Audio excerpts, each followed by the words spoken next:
Hello all, Alison here. Welcome back to Words and Pictures for a few minutes of fun. A few more minutes of rusty, coppery, patina fun. And we're back to distress products this time. We started out with distress ink pads and oxide pads. Today I've got some distress spray stains and distress oxide sprays on the mat. So again, the translucent inky version, the chalky opaque oxide version, and we might even throw in a spot or two of the mica stain. I'm still thinking about that. I've still got painty fingers. Can you guess? I'm carrying straight on because I can't resist it. We did painty layers last time on the other half of these pieces of card, so I've got those. I've got a couple of tags because I know I'm going to want extra. I've got standby paper, just cheap paper, anywhere to pick up, mop up. And I think rather than working on the silicone craft mat today, I'm going to lay down just some scrap paper that's already been used for one video, you can see. And yeah, I'm just going to have a play. Again, these could remain as backgrounds. They could be die cut.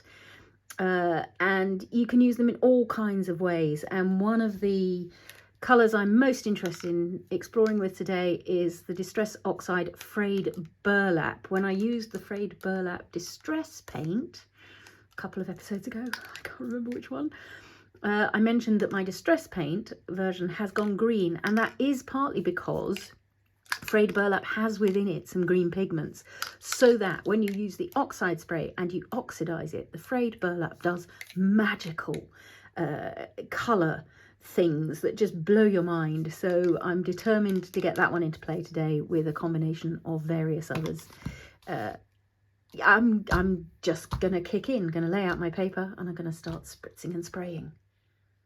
So all these ones that have the chalky pigment, so the oxide sprays, and the ones that have the sparkling mica pigment, I have given a really good shake to before starting. You really want to try and make sure there's not powder sitting in the bottoms of those, because otherwise it won't be in the fluid when you use it. And it's just a good idea to try and remember to give them a little shake as you go as well. But yeah, line them down whilst they're working can be a good way to just make sure that pigment doesn't get too stuck again. I don't know, I've got my paper down, as you can see. Again, I'm sort of torn between verdigris and rust. That's Evergreen Bough going down. This is Salvaged Patina. The chief joy to me in inks and oxides, or one of the chief joys, is mixing and matching, because that way you get the contrast between the translucent inks, which have a real glow to them, and the chalky opacity of the oxide sprays. So I'm just going to let those kind of verdigris colours mix and meld. Water is your ally with these inks. They will move and continue to grow and change if you do this. You can also, of course, play lovely games by just picking up some ink with another piece of paper. That way you're starting your next piece of paper. So that's my mop-up piece of paper I've just grabbed, and it's changing what's happening on here. And again, there is a difference between applying more colour to this while it's in its wet state, or if I wait until it dries and then apply colour later. So as with watercolours, if you apply wet in wet, the inks and the paints are going to continue to spread and move and blend as you go. If you apply wet on dry, so you let your layer dry first, different things happen. So I'm going to do a combination. I'm going to put in a little bit of oxide spatter into this wet ink, and it will spread and it will interact, and it will create these lovely sort of bubbles of decay.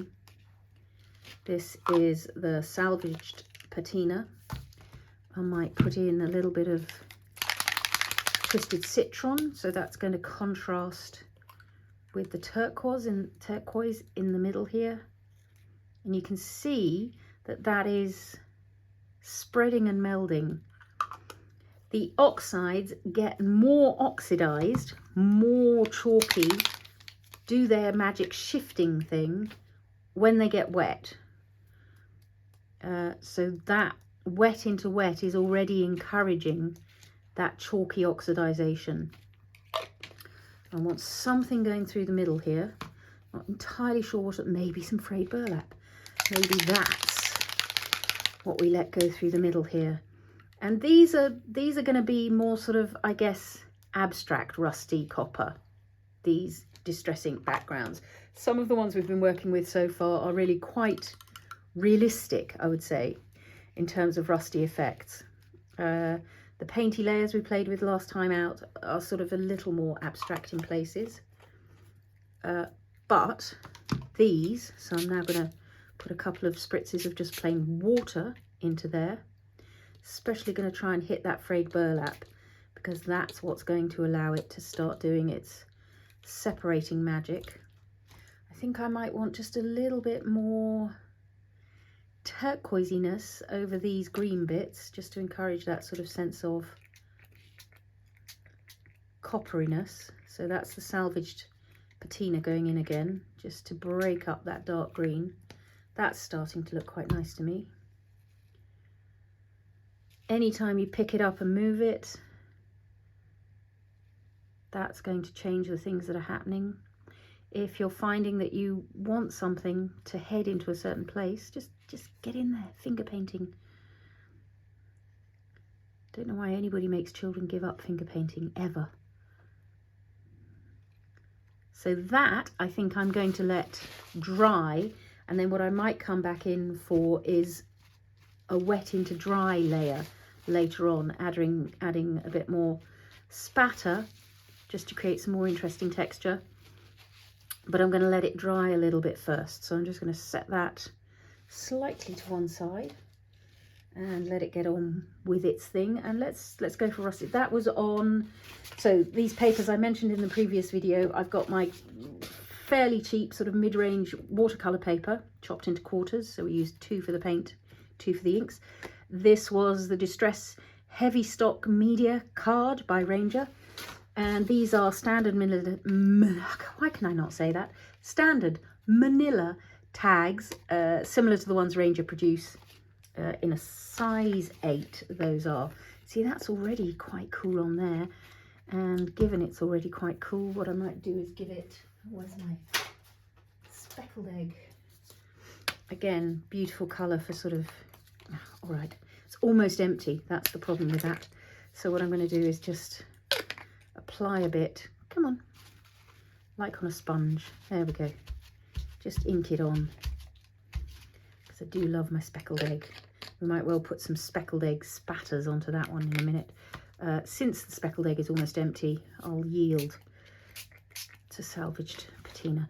I'm wiping off the nozzle on here, not because the Distress Spray stains need me to do that. They really don't, in order not to block.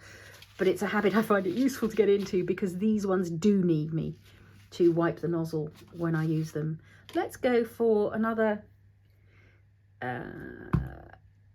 greeny sort of version. Let's go Salvaged Patina. I tend to start with inks and then go into oxides, because once you hit it with oxide, anywhere there is oxide, the oxide is going to win. The chalky opacity will win out over the translucence. So you saw me there just get into that habit of going to add some spatter. So this is just me unscrewing the nozzle, and it just means I'm in charge of where that speckled egg spatter is going, or mostly in charge. A little bit of peeled paint maybe, again just with the spatter. That's quite good, isn't it? Just heading into that wet in wet, creating texture. Let's maybe put in a bit of Evergreen Bough. Evergreen Bough is a great verdigris kind of colour, particularly combined with these. So I'm deliberately keeping this one a little bit more turquoisey, verdigris, going for that coppery look. Let that spread out a little bit, take it into the spaces, and then what I might do is just a couple of flicks of water. It's quite wet already, but the water always just creates Extra Delight. I'm going to come back in with my bit of mop-up paper. Might create a new bit of mop-up paper in a minute. And because that tag is bending up quite a lot, I'm just going to get involved and re-bend it in the other direction. That's doing quite nice things. So again, I might just set that aside for now, come back and add some stuff later. This one has continued to move and meld. I can just see that there's quite a lot of ink at this side. So I'm just keeping an eye as well on that one that is drying. And I'm going to send that ink just across into the middle. This might be a good time because it's softening and partially dried to just fling in a little bit more. So degrees of wetness will make a difference to how that ink comes on and plays. That will spread out a bit less because it's a bit drier now. And then when we come back in and do it over completely dry, that'll be different again. So this really is playing, experimenting, explore how your products interact. Just getting, yeah, I want some of that on here as well. I really enjoyed those little flicks. So that's going in quite wet. So that I'm expecting to do quite a bit of spreading out as it dries. But it's creating those wonderful sort of mottled, slightly decaying, eating away effects. So let's go with some of the watercolor paper. Now this is going to be substantially different. As I've mentioned before, if you want to change up your results, one of the quickest ways to go about doing it is change up the paper you're using. This is a slightly textured surface. You can see I'm heading into rust now. That was rusty Hinge, I think. This is vintage photo. The surface you use is going to impact on how the products you use behave. There's no right or wrong to any of this. But just if you want something different, try something different. And that's about both changing up how you're applying things, but above all, explore changing up the surface you're using for maximum change of impact. So that's bits of, oh, I don't know, Frayed Burlap Oxide went in there, Crackling Campfire stain, Rusty Hinge stain, Vintage Photo stain, I think. And so you can see at the moment that spray is sitting fairly still in a way it didn't on the smooth surface. Some water will change that. Both sprayed direct and also flicked on. And again, I'm really interested in causing that rusty texture. So that sort of spottiness is exactly what I'm after, because it is mimicking how that rust develops on a surface. That's already quite good. And I've mentioned in previous episodes that I quite like a dark rust over a bright rust, but that's doing quite good things to my brain in terms of a rusty surface. Again, you can leave this just as a background. You can use it to die cut things out of. I quite like a rusty flower stem every now and then. Let's see, what do I want? I think I want a bit more Vintage Photo maybe down this side. Yeah, that's quite nice. And then what I've also got is, ooh, maybe it's time for just a touch. I'm not going to spray this, I'm just going to flick it. This is the Jack-o'-lantern Mica stain spray, and that's going to give me just that. You know, when the sun hits a patch of rust, sometimes you see a real glint suddenly catches the light, and that gives me that possibility by using that mica stain in there. Quite inclined to let that one do a bit of drying, just get on with what it's doing, and then we can add more detail, more texture later. I'm going to try and do pretty much the same colours. So can you see that chalky oxidization of the Frayed Burlap there on the corner compared to the glow of the inks? I know those inks are still wet, but so is the Frayed Burlap a little bit wet. And nonetheless, you can see that's chalky, these are translucent. That's a brilliant rusty panel. Having said these were not going to be realistic, that looks amazing. Going to try and do almost exactly the same colours onto this mixed media paper with the smooth surface, just so you get a decent comparison.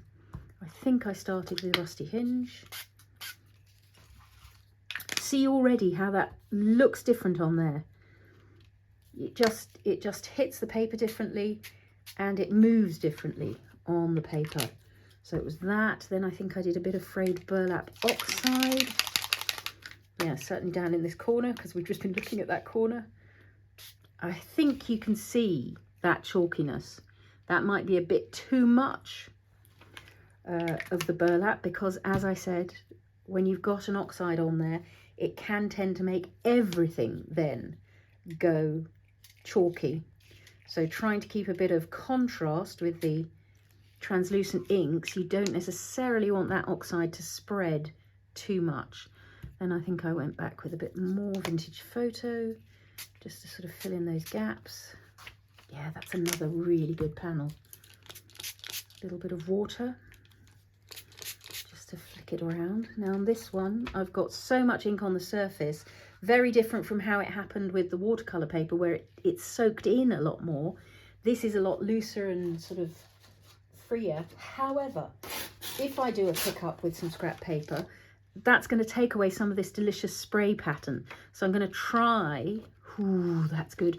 I'm going to try to avoid the areas where I've still got good spray pattern and just pick up some of these places where there's sort of too much ink pooling. That's nice. That's giving me good decay, kind of places where the metal has shifted and moved. Good. And onto these, as I said, I can add extra. This is a great mop-up, isn't it? Sorry, I just caught my eye. I can add extra splats while it's still wet. I can also wait until it dries and add extra splats later on. This one is now slightly drier, so it might be a good time to add maybe just a little flick of the Vintage Photo, just to create a bit of texture, a little flick of the Crackling Campfire, which is just a brilliant glint of rust on anything. There, I'm going to put some in while it's still quite wet. And then I'm also quite interested in a little bit of the Frayed Burlap. Again, really, really chalky down here in the corner on this watercolour paper compared to the glowing ink next door. And for me, it's getting that contrast that allows your eye to really understand that there are two separate things going on here, the chalkiness and the glow. Don't want too much of this, I think. So see already how that's spreading out of control over here. I sort of want to put a spot of Rusty Hinge maybe right in the middle of it and just, oh, that's good, and see what happens. That's almost a way, that's almost like playing with alcohol inks and deliberately putting one in the middle of the other, in the middle of the other.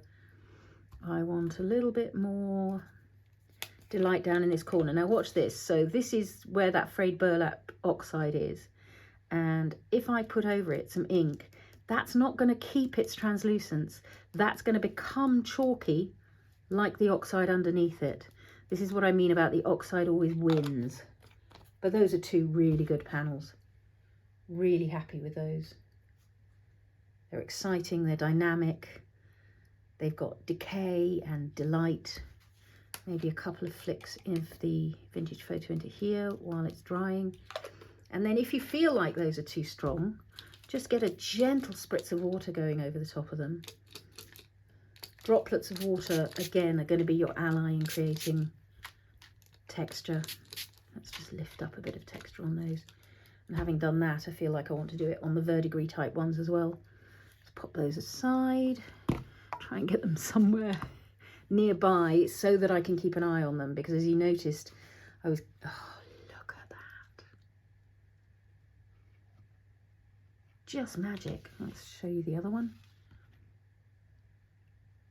So remember, this one has had a bit of work once it had dried a little bit. This one's really only had wet in wet so far. Look at that chalky oxide and the magic of the frayed burlap. Just, yeah, let's pop a couple of spritzes or droplets of water into here.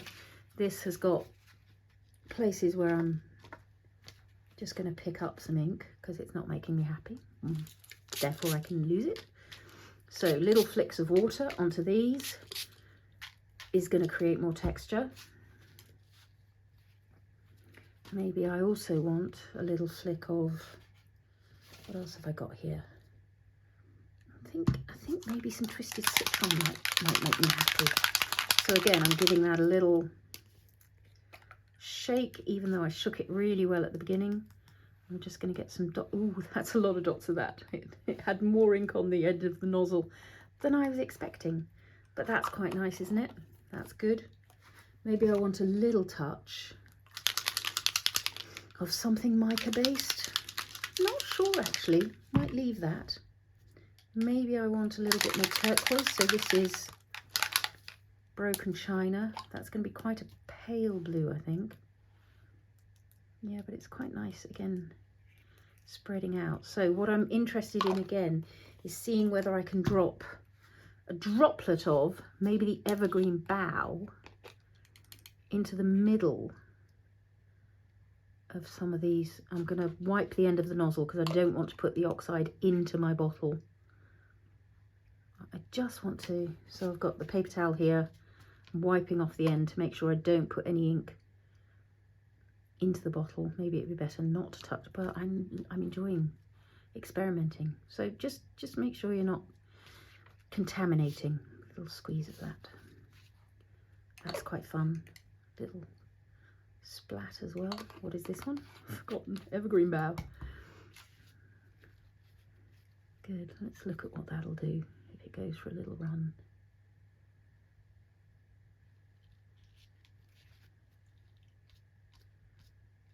Yeah, see, the chalk wins. That Evergreen Bough that I just put in there has turned chalky.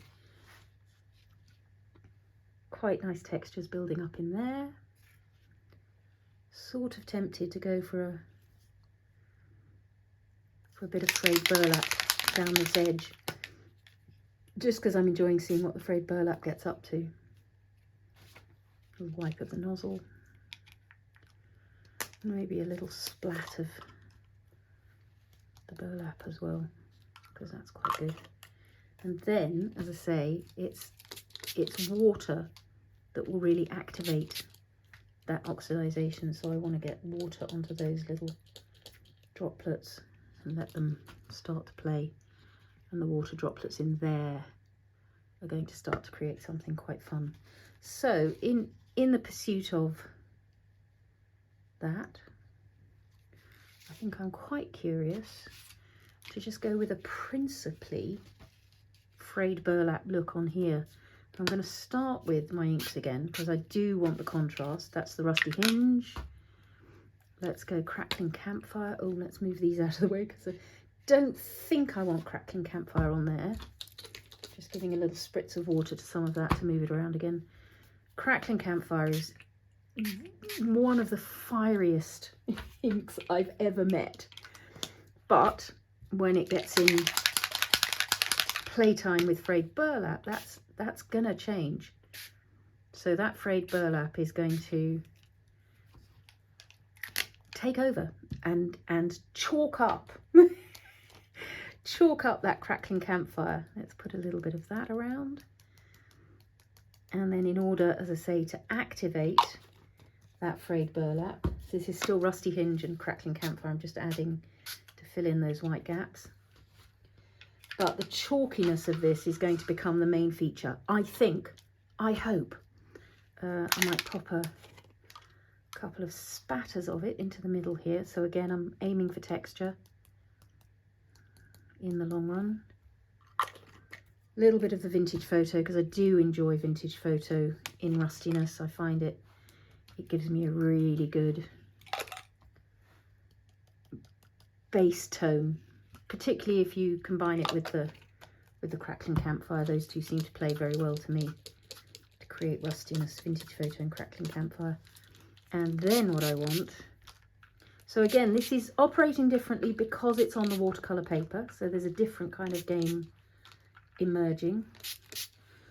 I'm spritzing some water droplets onto those previous rusty backgrounds just because I can see them and I think that's going to add interest.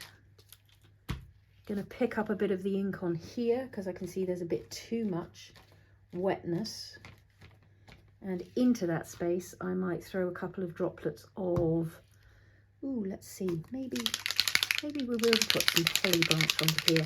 So now we're hopefully going to have a contrast between some translucent inkiness, some chalky oxide, and now maybe a little shimmering hit of that holly branch. This one, I really, really want something paler to hit it. So while that continues to, again, I'm going to catch some of that ink from the edge. I love the drippiness and the sort of the streaks.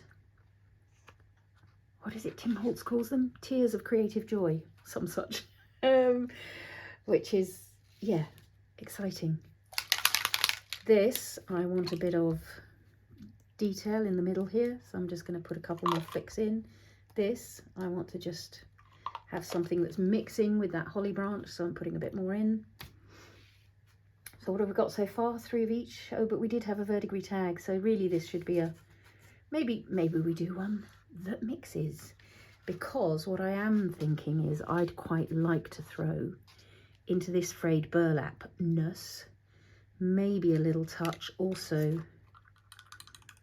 of, very delicate if I can, twisted citron, and very delicate if I can, salvaged patina, because again it's getting those contrasts of blues and greens and the rusty that can really again get the teeth zinging.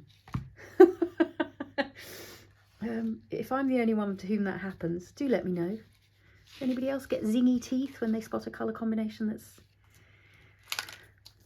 does something to their insides? I don't know. Maybe it's just me. Oh, see, that's pure magic, isn't it? That's salvaged patina going into the watercolour paper version that is in places now really quite dry, and in other places it's still moving around. That has made me deeply happy. So I'm going to follow that in other places. If something makes me happy, I'll repeat it. Something doesn't make me happy, I won't repeat it.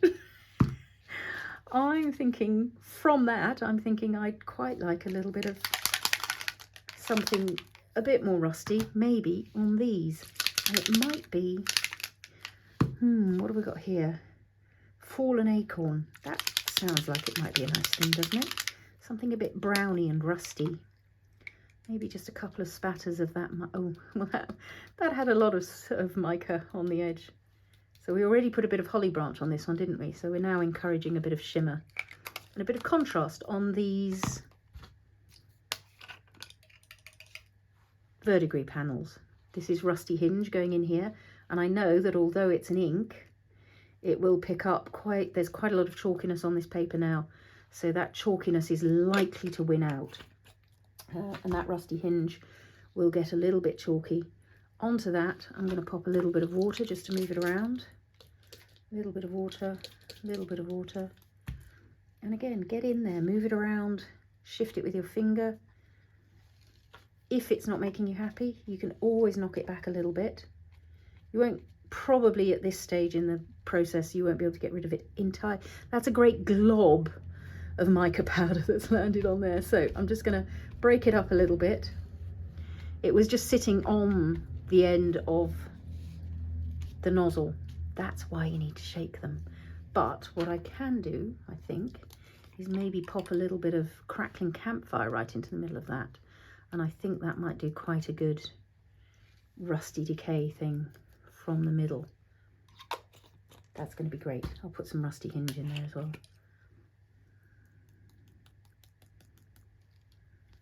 So it just has a slightly more orange tone. I'm quite enjoying those little areas of contrast. That one's a bit much, but maybe when it spreads out, it'll convince me. Put a couple of spatters of water down into that corner. And you can see this is played. Look at this mop-up.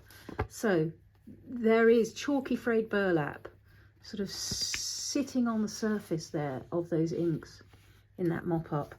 So that's sort of making me think maybe I should, yeah, encourage the mop-up idea. That's beautiful, isn't it? Look at that texture. Let's get a bit more of that verdigris going there. And I've got this glorious puddle of redness here. I'm going to pick some of that up. And the background here is also looking pretty tasty. Look at that with those rusty bits creeping in. That's great, isn't it? I'm going to do a similar thing here and have it creep in from the corner.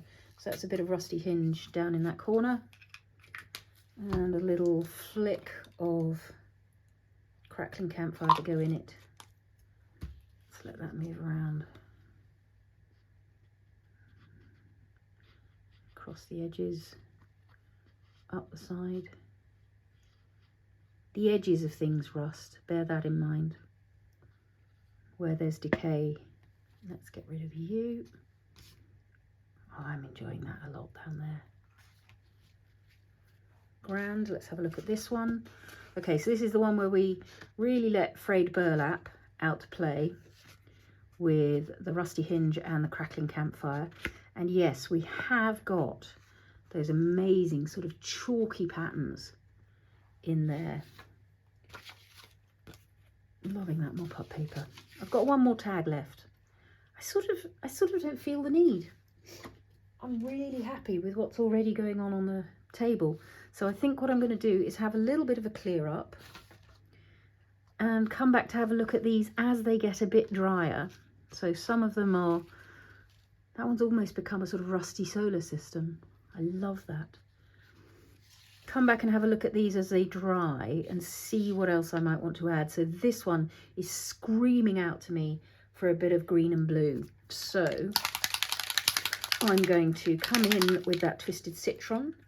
I'm going to major it round this corner where the frayed burlap is. A little bit just went over there. I'm fine with that.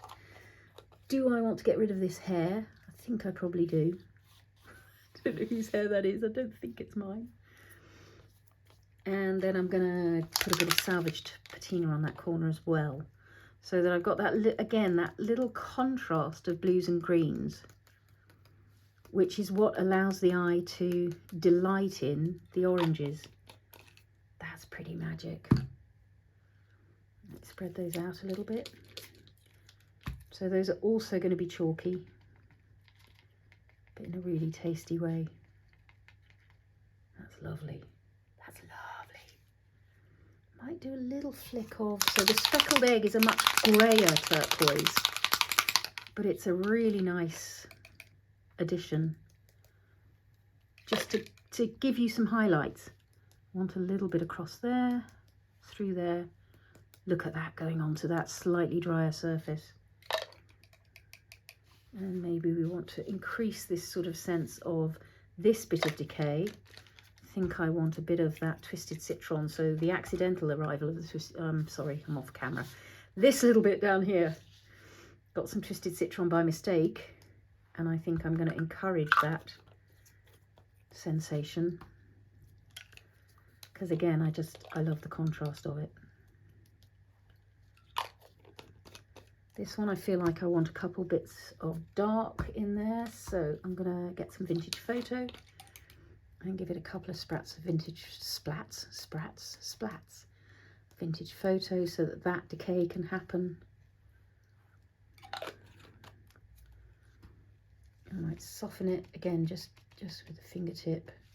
And that vintage photo is picking up the chalky finish that is in some of the other bits. Give that a little spritz. Lots going on here. That's gorgeous. I'm going to borrow some of that to just accentuate what's on this corner. Grand. So what was I saying? I'm going to let it dry. That's a beautiful one as well. Look at that. That was just Mop-up. Let's pop some spatter onto there. Maybe Salvaged Patina. Maybe a bit of Evergreen Bough might be nice as well. That's good. Oh, I want some of that through there. Grand. So these are all continuing to dry. They're continuing to mix and meld. I've put almost no spatter onto completely dry. That's gone on completely dry, and you can see that's a total sort of eggshell spatter. You can immediately soften it with some water and then let it dry again. But if you go on dry, that's when you get the tiny dots of spatter. They won't spread out until you give them water. I'm enjoying this a lot as well. I want just a couple of dots of crackling campfire through there, and a bit arrived on here. Sort of want to get rid of that. There we go. See, if I let those dry, there's a chance they might escape the oxidization.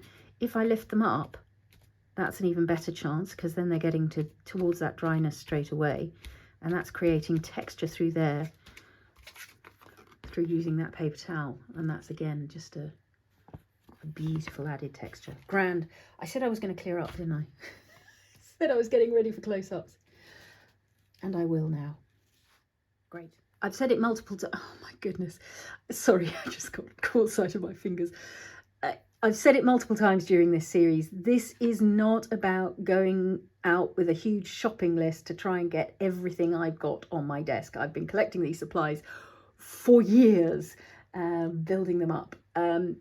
It's about trying to show you that whatever you've got in your stash, you can create some rusty effects.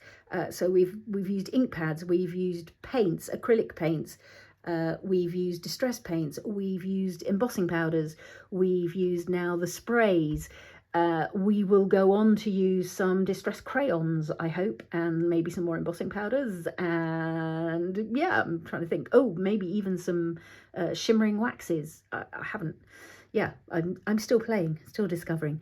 But that took me on a lovely journey of really exploring some of the possibilities of the frayed burlap, that extraordinary separation of colours that it goes into.